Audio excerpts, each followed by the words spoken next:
Hello and welcome to Inside Modular, the podcast of commercial modular construction, brought to you by the Modular Building Institute. This podcast is also brought to you by Modular Genius, an MBI and AIA award-winning design-build modular building contractor. Whether you're looking for a custom permanent modular building or a relocatable building, Modular Genius will take your concept and make it a reality. If you're interested in reducing costs and accelerating your schedule, please visit modulargenius.com to get a free quote in 60 seconds or call 888-420-1113. Mention this ad and they will create a free custom floor plan for your project. That's modulargenius.com. Welcome everyone, my name is John McMullen and I'm the Marketing Director here at MBI. Today I'm joined by Brent McPhail of Brave Control Solutions. Brent is here to talk about the role of automation in the construction industry and specifically how it can be applied to modular construction. Brent, welcome to the podcast. Good morning, John. How are you today? I am very well. How are you? I'm doing pretty good. Excellent. So let's dive right in. Tell me about yourself, Brent. What's your background and what's the genesis of Brave Control Solutions? Sure. So I'm a Canadian, grew up in southwestern Ontario on a small farm. Had an entrepreneurial background, some small businesses, before I was even 16 years old. Went away to college, took a technology program. Basically, it was electrical engineering technology where we learned how to program mechatronic systems. And from there, moved on to beginning a career automating processes in the automotive industry. Now, the genesis of Brave, back in 2008, decided to go off on my own and start my own engineering company, call it Brave Control Solutions, named after my two kids, Bryson and Avery. Coincidentally, the name Brave also signifies courage, which we tend to take a lot of the kind of weird, sort of tough challenges, tight timelines, things that maybe a lot of my competition don't necessarily want to try to tackle. And that's sort of what's landed us here in looking at the offsite and modular construction industry and the automation requirements for there. Very good, very good. As you mentioned, Brave is in Canada, but you're actually only a few minutes from Detroit. Is that right? That's right, yeah. So when you talk automation and you talk historically, I always say that within 150 miles of the Ambassador Bridge, which is the bridge between Windsor and Detroit, which is the largest volume commercial border crossing in the world, we do more automation within 150 miles of that bridge than anywhere on the planet. So when you look at the history of the automotives in both Canada and the United States, a lot of that manufacturing originated right here. And so along with that came the supporting industries. And just in Windsor alone, there's 300 companies that do what I do. Oh, wow. And in Detroit, there's 3,000. So there's certainly a lot of automation experience within this 150-mile radius. Nice. So here's an obvious question, but I think it'll help us get the ball rolling a little bit. In a nutshell, what's the advantage of automation? Well, so keep in mind, John, you're speaking to a guy who designs and builds and sells automated systems. I would ask the question of what's not an advantage with automation. Well, we can do that. We can do that too. Yeah, but the thing is, really, automation in 2021, it's used to empower people, and so historically, automation has got a bad rap of taking jobs. I remember my early days. You'd install a robot in a place, and the workers would come in and they'd say, "Hey, that robot's name is Bob," and right away you'd know, oh, Bob was the name of the guy who used to do that job. And so I would always say to them, look, guys, my robots don't take jobs. My robots help companies be more efficient and more effective. They help companies be safer. They help them be more efficient. They help them be more productive so that they can hire more Bobs to put in other areas where Bobs are supposed to be used. And so the biggest thing that I'll always say about automation and empowering automation, that's a term I call automating responsibly. And the biggest thing that I always say about that is, the human being is the best robot possible that there could ever be for flexible situations. But robots are really good at repetitive, dirty, unsafe, heavy areas of a manufacturing process. And so the key is make sure that you've got your robots doing the jobs that robots are supposed to do and your humans doing the jobs that humans are supposed to do, and you've got a great automated process. So that's kind of, in a nutshell, my sort of higher level view on automating any process is that there's opportunities everywhere. You just got to be careful to make sure that you're applying it in the right way. Gotcha. So, historically, with the construction industry, even with modular construction and prefabrication, which is known really for speedier processes and time savings, the adoption of automation has really been pretty slow. Why is that? So that is actually a really good question. And one of the first things that struck me back in 2018 is we started to look at our first modular construction problem. And so I have a little analogy now. This is, 2.5 years later, or 3 years later almost. So I have a little analogy now that or story that I tell to sort of explain it. So I call it my F-150 story. And when we first started looking at this, when you think about an F-150, F-150 is a very complicated piece of equipment. Let's say there's 10,000 different variants when you consider all the paint options and interior options and motor options and wheel options and everything that's involved. It's a very sophisticated piece of equipment.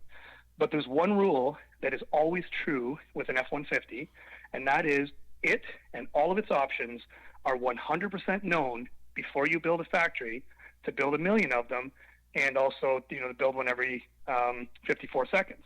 And so when we started doing our first project in modular, the company came to us and said, hey, we've got 150 different modules that we need to build in this automated system. And when we looked at it and said, okay, 150 modules, that's quite a few, but there's probably only really about 12 to 15 major variations, and then there's some minor variations, so that's not too bad. We can handle that. And as we started into our design, they came to us and they said, hey, good news, guys, we've won another building. Of course, my team was like, yeah, that's great news. This is really going to take off. And they said, okay. So as soon as all the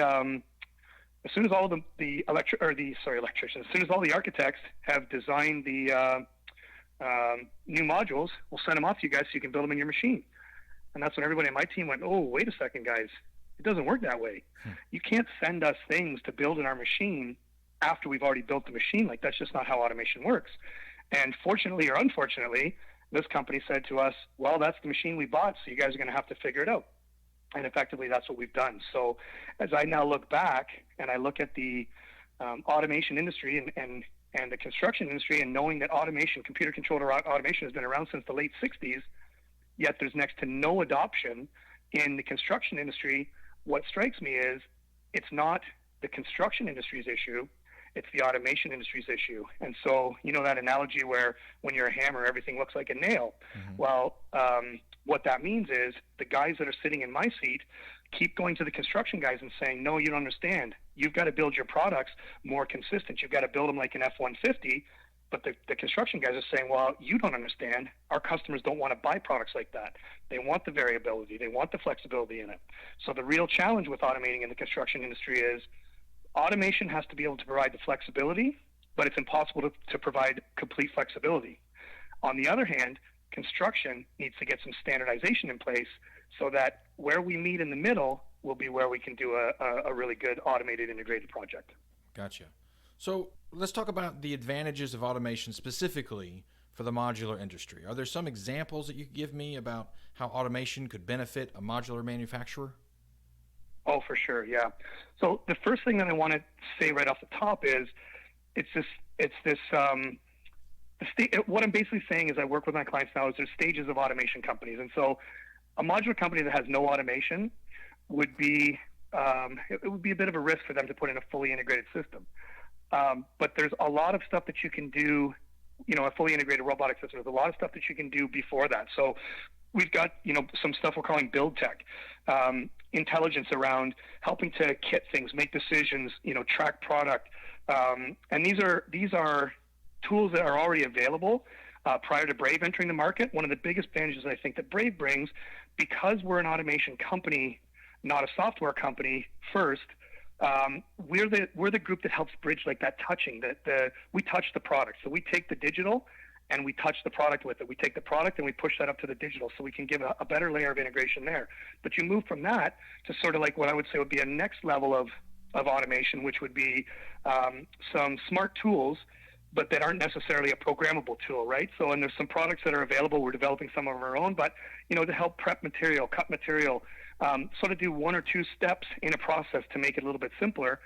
Then you go to sort of the stage 3, which would be a programmable or like a smart jig, something that maybe takes helps with some airproofing, takes some of the challenge of setting up new equipment as you have your variation of products, and then you move all the way to the end, which is like a fully integrated product. So in the modular industry, we're doing some of the machines that we built right now are for precision fabrication. So we're welding the steel chassis together. We're building wooden cassettes, they call them, panel walls, things of that nature. So I mean, really, the biggest thing is, there's low-hanging fruit in every modular factory that I've seen so far. It's just about doing a discovery, and understanding where some of the challenges are that are the right size for, say, the client, that, sizing what their technical capability is at this exact moment, and sizing them up with a piece of automation that can help them. Gotcha. And you alluded to this some in your previous answer, but I'll ask anyway. Are there some specific portions of the modular construction process that benefit most from automation? Yeah, so I guess we have touched on that a little bit. And what I would say is, generally speaking, as I mentioned, humans are the most sophisticated robot there is. And the little story I say is, you don't have to program a human when he's working next to another human to see that human on fire and him just automatically go and grab a fire extinguisher. But you could have two robots working side by side, and one of them burning up and the other one just keeps working. And so, it's funny, but that's the reality. A robot does what it's directed to do. And so the best situations for a robot are things that are sort of heavy, dirty. When you think about a welding robot, welding is something that in the automotive industry we know how to do very well. And so, and it's hot, and you've got it requires a skill, and so a robot can basically do that type of thing repetitively, quite easily. But the other thing I do want to stress as well is, robots are the fun things to talk about in automation, but really there's so much automation that happens that doesn't have anything to do with the robot. Material handling, moving things around, just using some software intelligence to help make better decisions. And that's part of the roadmap that you'd expect to see as well. So as you're going from no automation to fully integrated, you want to have a good balance of robotic automation, but also just normal automation without robotics. So there's kind of two sides to it. Gotcha. You mentioned in your answer systems intelligence. Tell me, just for the uninitiated, a little bit more about how robots, and I'll use that simple term, can use their systems intelligence to make decisions. What variables can they see and deal with and make decisions about?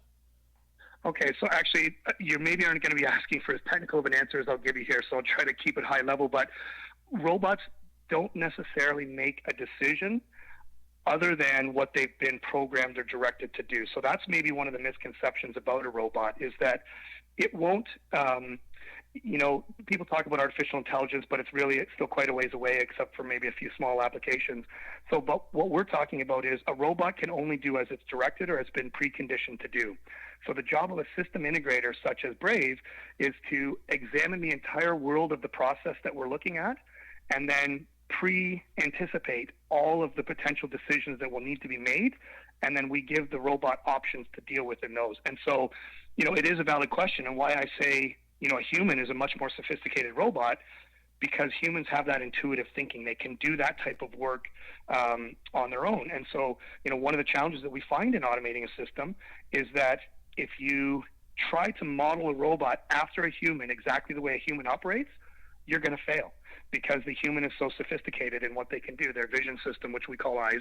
I don't want to talk too much like a nerd, but you know what I mean? And so what we have to do is we have to make sure that we have the 20 years experience in automating automotive manufacturing to look at the challenges right off the bat that, I think a lot of people, when they sort of see the high level, the glossy brochure of what automation can do in the construction industry, they're like, okay, I want a robot to do that. And we quickly look at it and go, no, guys, that's not your low-hanging fruit right there. That's going to cause you nothing but problems. However, if we simplify this down, we can find an ROI for you using a robot or some other type of automation over here that's going to pay itself back, and everybody's going to be happy, and it's going to increase your automation IQ and get you ready for a more sophisticated solution as we go. Tell me about the adoption process for a manufacturer when it comes to automation. Can they phase aspects of it in, or does it need to be done all at one time? Yeah, so that's actually a really good question, and it's something that's come up with our experience and something that we're working with some clients with right now. And so what I would say is that there's probably two different approaches to take here. If you are a modular company and you are looking to go from 0 to 100%, a fully automated facility, a fully automated plant, then there's a process to do that. There's a methodology that we can take to, through to do that. But what I think the majority that we've been running across so far are people that already have some form of manufacturing or offsite construction going on, and they're looking to try to, increase their automation IQ. And so what we're finding with these guys is a phased-in approach is absolutely the best way, but it's more than just a phase-in of the technology.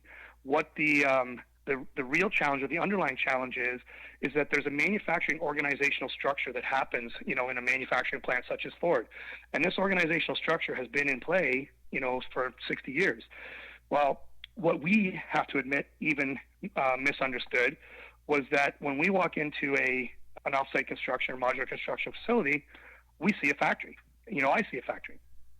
But what we miss a lot of times are some of the specific roles: process engineering, maintenance engineering, industrial engineering, things of this nature that are crucial in the success of an automated facility, but aren't necessarily needed when you're building an offsite construction facility that doesn't have automation in it.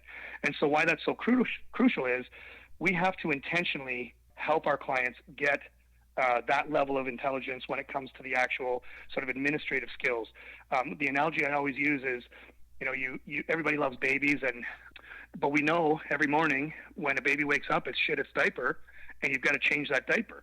And automation is like that in a lot of ways. Automation robots will catch themselves on fire, pull their wires out. But what happens is once we love that automation, and once we have preventative maintenance in place, and we have spare parts in place, and we have the technicians required to make sure that stuff can work efficiently, the ROI, including all of that, is still there, but it's something that it's not intuitive, right? It's one of those things that's logical but not intuitive. And so the job of a consultant like myself is to help bring that in with intention. So, but certainly phasing it in, getting building upon, one technology on top of the next, and also changing around the manufacturing organizational structure is, the kind of the ways that you've got to get there. Is there a timeline that you generally work with or recommend or have seen other manufacturers sort of adopt in aggregate, I suppose? Is it a year? Is it 5 years? Is it 6 months? What have you seen? So what? Timeline is a great question. And because, we're relatively new on our pivot from automotive manufacture or automotive automation to construction, we haven't gone through enough iterations of this for me to answer that. But I will say that there is certainly one very crucial component when it comes to timeline, and that is this. Automation, for the most part, we're not selling a coffee maker. We're not selling a photocopier. So meaning we don't have an inventory of these things sitting on the shelf, and when you decide this time is right to purchase, you just come and buy it and away you go. When we're selling an integrated solution, even if it's based on an architecture that we've already made many times, there's still a customization. There's still tooling that needs to be designed, things that need to be fabricated. So the common thing that we hear a lot of times is, speaking with a client, and they'll say, yeah, okay, we want to just kind of touch base with you right now, but, we're not going to be ready for automation until next year. And so, but we just want to start to, get a feeling or an understanding of some ideas. And we'll look at them and say, guys, you could be anywhere from 6 to 18 months from the time we go through a discovery process with you, put a proposal together, simulate it, validate it, start building, fabricating, run it off and buy it off in our facility and ship it to your facility. Depending on the sophistication, it could be 6 to 18 months. And so, with that in mind, when should we be talking about what you're trying to automate, right? So the thing about automation is that it'll never happen from a design standpoint as quickly, I think, as the end customer wants it to, and that's just something to note. Okay, well, I'm glad I asked that. Speaking of design, it leads me to my next question. Are there design considerations that other professionals in the modular industry, and I'm talking about architects and structural engineers, are there other design considerations that they would have to consider when working with an automated process?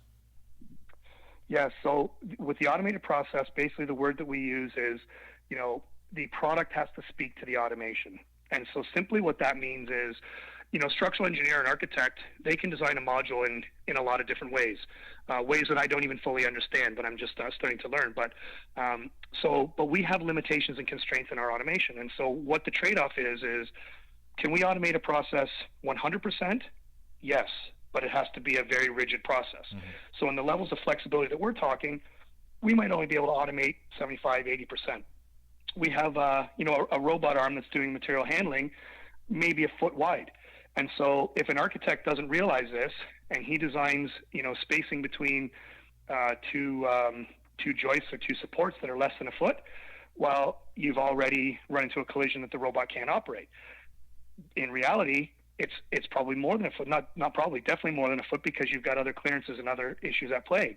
So one of the things, again, that, we sort of take for granted in the automotive industry is there's this tribal knowledge about how to manufacture tooling and parts. And so when you look at a vehicle being built, you'll see the product. If you open up the door of your car and you look inside and you see the supporting structure in there, you'll see lots of little dimples and holes and other things that have really no bearing on the actual car product itself. Mm-hmm. Well, those are all things that are made to assist at some point in the manufacturing process. And so the interesting thing about the automotive industry is that's sort of like a tribal knowledge where they know that, they pass it down. Senior designers teach junior designers, hey, you have to have a locating point here, you have to have a clearance here so that the robot tooling can pick this up. Well, we're not at that point yet in this industry. And so one of the ways that we're trying to compensate for that is by building what we call a digital factory. So it's a digital representation of the actual machine. And then that way we give the architects the ability to see it with their own eyes. So as they're designing their product, they can run some tests on their product and they can actually see this thing as though they're sitting right next to a machine. And so that's how we're going to evolve, their choices and their decisions and their designs that they're making to help it speak to the automation. So that's a really good question, John, because that's a very what we see sort of coming down the pipe is the next sort of big thing. Once we can get more and more of these guys using automation, this will be the next big thing, is the design. Mm-hmm, mm-hmm. So what's your pitch to those considering automation? How do you describe the ROI? Okay, so the pitch, I guess, or what I would say is it's this thing like you don't know what you don't know. So every facility that I walk through, I see things happening that I go, oh, guys, you can't build it this way. They also look at what I'm building and they say, oh, we didn't know that you had this flexibility. So we have this huge gap right now between the understanding of what the requirements are in a offsite construction facility and what we can do. So what we've been doing, or our pitch is, we need to do a discovery. And the discovery always works where we have potential problems with low-hanging fruit ROI. My engineering team and their manufacturing team sit together. They vet those out. We build simulations so that everything is very visible so they can see what it looks like. And then we just have open discussions. And so what we do in that discovery is we first, we identify the problem, then we define it, then we propose a solution, and then we build the solution. And it's amazing how that path takes us. But along with that are, these are two things I always say. It's this ROI value-based, solutioning approach. And so, what I mean by that is if I can't find an ROI on a piece of equipment that has a payback that the person who's going to buy that equipment accepts, then we're wasting our time. And number two, if I were to say, okay, so your payback is 2.5 years, all right, so let's do $1 billion and it'll pay itself back in 2.5 years. That's also not practical because there's always the risk component, what someone's prepared to put up. So what I will always say is, as we're doing the discovery, part of the discovery is, what is your budget? What is your payback? And then we go through and figure out, okay, what are the cost inputs? Where are your costs being lost? And once we understand that and we can quantify that, then we go ahead and we can put together a piece of, simulated automation, and we can then definitively say, look, all the risks have been identified and proven that the risks are not here, as far as a lot of the risks come with the material handling or the fastening technology, whatever it might be. And then we look at the cost and the production and the throughput and all that type of stuff and say, look, the business case is here, the technology's here. let's go. So that's my pitch is there's not a lot that we can do at this stage without doing a discovery and working together to try to understand the core of the problem and then put together a solution. That makes sense.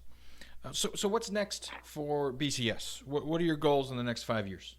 So now you're going to catch me talking out of the other side of my mouth. So my goal is to identify those problems.